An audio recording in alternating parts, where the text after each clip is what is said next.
అందరికీ నమస్తే. నేను చింతపండు నవీన్ మీద వార్తలు చేయడం నాకు ఏమాత్రం ఇష్టం ఉండదు. కానీ జనాలకు చెప్పాలి, ఒకరు మోసం చేస్తున్నప్పుడు ఆ మోసాన్ని జనాలకు చెప్పడం చాలా ఇంపార్టెంట్. అది ఇప్పుడు బీసీ వాదాన్ని భుజాన్ని వేసుకున్నాడు. బీసీ వాదం భుజాన్ని వేసుకోవడంలో తప్పులేదు. కానీ ఆ వాదంతో ఆయన ఏం చేయబోతున్నాడు, అసలు కులగణన విషయంలో జానారెడ్డి పేరు ఎందుకు తెర మీద తీసుకొచ్చాడు, ఈ విషయాలు నేను కూడా చాలామందితో మాట్లాడిన తర్వాత, ఆయన టీంలో తిరిగే కొంతమందితో మాట్లాడిన తర్వాత, మొన్నటిదాకా ఆయన పక్కన కూర్చున్న వాళ్ళు ఇప్పుడు వస్తలేరు, వాళ్ళతో మాట్లాడిన తర్వాత ఒక క్లారిటీ వచ్చింది. ఏంటంటే ఇది ఆయన ఎవరి మీద ప్రేమ ఉందో కాదు, ఆయన భవిష్యత్తు పైన ప్రేమతో ఇది మాట్లాడుతున్నాడు. ఏంది అసలు జానారెడ్డికి తీర్మానం మల్లన్న వ్యవహారం ఏంది, ఇట్లాంటి వ్యవహారాలన్నీ కూడా నేను వీడియోలో చెప్పాలనుకున్నా. మీకు అందరికీ కృతజ్ఞతలు. వీడియో చూసినందుకు, మీరు సిగ్నల్ టీవీని సబ్స్క్రైబ్ చేసుకున్నందుకు కృతజ్ఞతలు. చేసుకుని వాళ్ళు ఎవరైనా ఉంటే సబ్స్క్రైబ్ చేసుకోండి, వీడియోని షేర్ కూడా చేయండి. ఈ మధ్య ఈ కులగణన రిపోర్ట్ వచ్చింది, మీకు తెలుసు. కులగణన రిపోర్ట్ మీద అందరూ తప్పట్టినారు, బీసీల సంఖ్య తక్కువ చేసి చూపించారు. నో డౌట్ అందరం ఏకీభవించాల్సిందే, అది ప్రభుత్వం చేసిన తప్పు. అయితే ఇందులో జానారెడ్డిని తెర మీద తీసుకొచ్చిండ్రు. సిహెచ్ నవీన్, చింతపండు నవీన్. జానారెడ్డి ఎందుకు తెర మీద తీసుకొచ్చిండు, ఈ వ్యవహారం అంతా జానారెడ్డి చుట్టూ ఎందుకు తిప్పుతున్నాడు, ఇది ఇంపార్టెంట్ పాయింట్. దీని వెనుక చాలా పెద్ద మసాలా ఉంది. ఏంటంటే నెక్స్ట్ ఇప్పుడు ఆయన పదవి ఇంకొక సంవత్సరంలో అయిపోతుంది ఎమ్మెల్సీ. తర్వాత ఎమ్మెల్సీ ఎవరిస్తారో అవుతారో కారో తర్వాత విషయం. కానీ నెక్స్ట్ నాగార్జున సాగర్ నుంచి పోటీ చేయాలనుకుంటున్నాడు ఆయన. నాగార్జున సాగర్ నుంచి పోటీ చేయాలనుకున్నప్పుడు ఏం చేయాలి, అక్కడ ఉన్న ఒక పెద్ద ఫిగర్ను టార్గెట్ చేయాలి. ఆ పెద్ద ఫిగరే జానారెడ్డి. జానారెడ్డి కొడుకును టార్గెట్ చేస్తే లాభం లేదు, ఆయన కొడుకు ఎమ్మెల్యే అక్కడ జైవీర్ రెడ్డి. కానీ సాగర్ అక్కడున్న జనాలను అట్రాక్ట్ చేయాలంటే, లేకపోతే నేనే ఆల్టర్నేటివ్ అని చెప్పుకోవాలంటే జానారెడ్డిని టార్గెట్ చేయాలి. అట్లా జానారెడ్డిని తెర మీద తీసుకొచ్చేసిండు. యాక్చువల్గా మీకు ఒక విషయం గుర్తుందో లేదో, ఎమ్మెల్సీ ఎలక్షన్స్లో పోటీ చేసినప్పుడు ఒక పెద్ద కారులో తిరిగిండు. ఆ కారు ఎవరితో తెలుసా, రఘువీర్ రెడ్డిది. జానారెడ్డి ఆయన కొడుకు చెప్పి ఆ కారు ఇప్పించిండు. ఎలక్షన్స్ ఉన్నాయి కదా తిరగని. ఎమ్మెల్సీ ఎలక్షన్స్ ముందు జానారెడ్డి ఇంటికి పోయిండు చింతపండు నవీన్. పోయి పొట్టలో తలకాయ పెట్టిండు. తలకాయ పెడితే చీమలకు చిటికెరు కూడా పెట్టని జానారెడ్డి పిసినారి. ఏదైనా ప్రభుత్వ డబ్బులు ఉంటే ఇస్తాడేమో, కానీ ఆయన సొంత డబ్బులు రూపాయి కూడా ఎవరికి సాయం చేసినట్టు నేనైతే చూడలేదు ఇన్ని సంవత్సరాల్లో. కానీ పొట్టలో తలకాయ పెట్టి మీరే నాకు దిక్కు కాపాడండి, నన్ను గెలిపించండి అంటే డబ్బులు ఇచ్చిండు. జానారెడ్డి దగ్గర డబ్బులు తెచ్చుకున్నాడు. కారు కూడా ఇవ్వమని చెప్పి రఘువీర్ రెడ్డి, ఇప్పుడు ఎంపీ, నల్గొండ ఎంపీ, ఆయనకు చెప్తే ఆయన కారులో ఏర్పాటు చేసిండు. ఆ పెద్ద కారు ఆయనదే, ₹1,00,00,000 కారు. మీరు చూస్తుంటారు ఆ కారు, మీరు ఫోటో కూడా చూపిస్తా చూడండి. ఆ కారు కూడా జానారెడ్డి ఇచ్చిన కారే, జానారెడ్డి కొడుకు చెప్పి ఇప్పించిన కారు. సాయం చేసింది జానారెడ్డి. కానీ ఇప్పుడు ఏంది, ఈ చింతపండు నవీన్ వ్యవహారం ఎట్లుంటుందంటే, ఆయన కోసం ఎవరినైనా సరే, ఆయన అవసరాల కోసం, ఆయన స్వార్థం కోసం ఎవరినైనా గొంతుకొస్తాడు. అందుకే ఈయన బీసీ వాదం తీసుకున్న కొత్తలో ఈయన వెంబడి చాలామంది ఉన్నారు. ఓ రిటైర్డ్ ఐఏఎస్ ఉండే, రకరకాల మనుషులు ఉన్నారు, జర్నలిస్టులు, వాళ్ళంతా దూరం అయిపోయింది, ఈ మధ్య కనిపిస్తలేరు.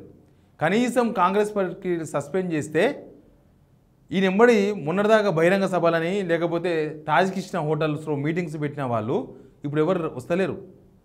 అప్పుడే 3 నెలలకే నిజస్వరూపం బయటపడి దూరం అయిపోయినారు. ఈయన సస్పెండ్ చేస్తే కాంగ్రెస్ పార్టీ నుంచి బీసీ సంఘాలు కూడా స్పందించలేదు. ఈ పాయింట్ నోట్ డౌన్ చేసుకోవాలి. ఆర్ కృష్ణ మాట్లాడలేదు, జాజల శ్రీనివాస్ గౌడ్ మాట్లాడలేదు. ఎందుకంటే అసలు రంగు తెలుసు కాబట్టి. ఈయన నెక్స్ట్ నాగార్జున సాగర్లో పోటీ చేయనికే ఈ నినాదం ఇదంతా. ఏంది నినాదం అంటే, అక్కడ బీసీ ఓట్లు ఎక్కువ నాగార్జున సాగర్లో, యాదవుల ఓట్లు ఫస్ట్, తర్వాత ముదిరాజుల ఓట్లు ఎక్కువ ఉంటాయి కాబట్టి ఆ కాన్స్టిట్యూన్సీలో ఎక్కువ. లాస్ట్ టైం కేసీఆర్ నోముల నరసింహయ్య గారిని దింపింది కూడా అక్కడ బీసీ ఓట్లు ఎక్కువనే దింపిండ్రు. తర్వాత ఆయన కొడుకు భగత్, ఆయన కూడా ఎమ్మెల్యే అయ్యిండు బై ఎలక్షన్స్లో, వాళ్ళ తండ్రి చనిపోతే. బీసీలు గెలిచిన సందర్భం ఉంది, బీసీ ఓటర్లు ఎక్కువ కాబట్టి జానారెడ్డిని టార్గెట్ చేస్తే మనం అక్కడ బీసీల ఐక్యత సాధించవచ్చు, మనం సాగర్కు ఎమ్మెల్యే కావచ్చు అనేది సిహెచ్ నవీన్ పడిన కుట్ర. ఎవరైనా ఎమ్మెల్యే కావచ్చు, ఎమ్మెల్యే కావడానికి చేయాల్సిన పనులు వేరే ఉంటాయి, చేసుకోవచ్చు.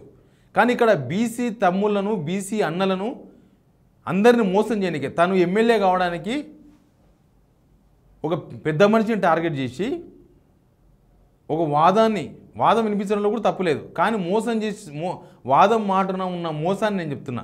వాదం వినిపించాల్సిందే, ఎవరైనా బీసీలకు సమానవాడ దక్కాల్సిందే, దానికోసం ఫైట్ చేయాల్సిందే. కానీ ఆయన సాగర్లో పోటీ చేయనికే ఇదంతా నడిపిస్తున్నాడు. బీసీల రాజ్యాధికారం కోసం చేస్తే తప్పులేదు, కానీ ఆయన సాగర్లో పోటీ చేయడానికి చేస్తున్న ప్రయత్నాలు ఇవన్నీ. అయితే ఆయన ఈ పక్క ఈ మధ్య అక్కడ నడుస్తున్న యాక్టివిటీ ఏం తెలుసా? ఆల్రెడీ సాగర్కు ఒక ట్రిప్ పోయి ఇచ్చిండు రీసెంట్గా.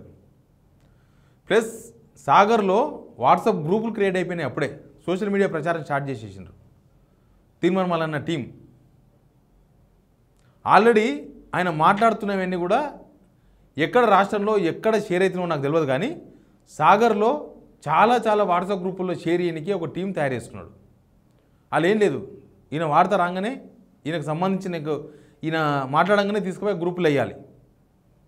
అదే ఆయన చేస్తున్న పని. ఆయన ప్రిపేర్ చేసుకుంటూ బీసీ వాదాన్ని తెర మీద తీసుకొచ్చుకొని దాన్ని వాడుకోవాలని చూస్తున్నాడు వ్యక్తిగత అవసరాల కోసం, వ్యక్తిగతంగా ఆయన గెలవనీకి.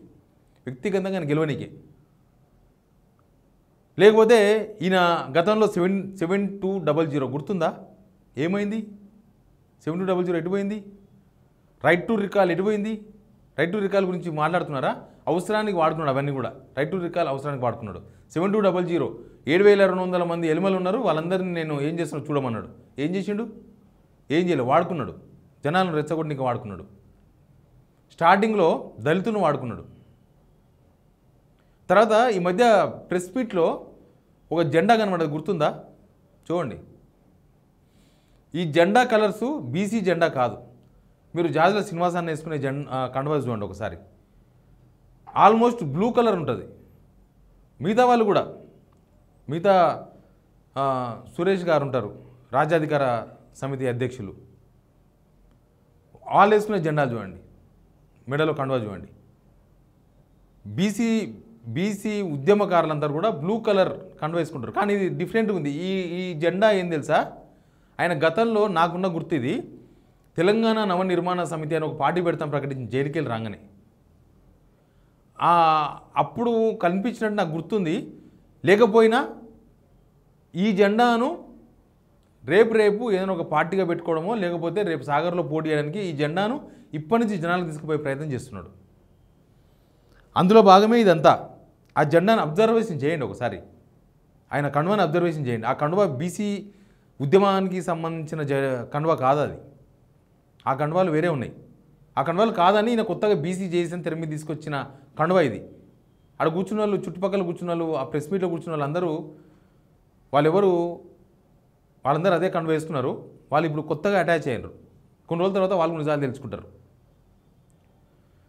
ఇప్పుడు ఆ జెండాను, ఆ కండువాను జనాలకు తీసుకుపోయి నెక్స్ట్ సాగర్లో ఆయన ఇప్పుడు ఏ పార్టీలో చేర్చుకునే పరిస్థితులు లేవు. బీజేపీ చేర్చుకునే అవకాశం లేదు. ఎందుకంటే కులాల కుంపట్లు పెట్టిన వాళ్ళని ఎవరిని ఏ పార్టీ ఎంకరేజ్ చేయదు. ఉద్యమాలు చేసి తెలంగాణ ఉద్యమం చేసిన చరిత్ర మనకు ఉంది. తెలంగాణ ఉద్యమం చేసినప్పుడు ఏ కులం కుంపట్లు లేవలే, ఉద్యమం చేసినాం అందరం కలిసి. మందకృష్ణ చాలా 30 ఏళ్ళకి వెళ్ళి ఉద్యమం చేస్తున్నాడు, కులాలు కుంపట్లు పెట్టుకోలే. ఆర్ కృష్ణ 30 ఏళ్ళకి వెళ్ళి ఉద్యమాలు చేస్తున్నాడు, కులాలు కుంపట్లు పెట్టుకోలే. జాజుల శ్రీనివాస గారు ఉన్న ఉద్యమాలు చేస్తున్నాడు, కులాల కుంపట్లు పెట్టుకోలే. ఈయన మాత్రమే కులాల కుంపట్లు పెడుతున్నాడు. దేనికోసం అంటే జస్ట్ నాగార్జున సాగర్లో పోటీ చేయాలి, దానికోసం అదొక ఎజెండా పెట్టుకొని, హిడెన్ ఎజెండా అది బయట తెలియదు. చాలామంది అనుకుంటున్నారు ఎందుకు ఈయన ఉన్నట్టుండి ఇట్లెందుకు మాట్లాడుతున్నాడు, అట్టెందుకు మాట్లాడుతున్నాడు అంటే ఇది కారణం.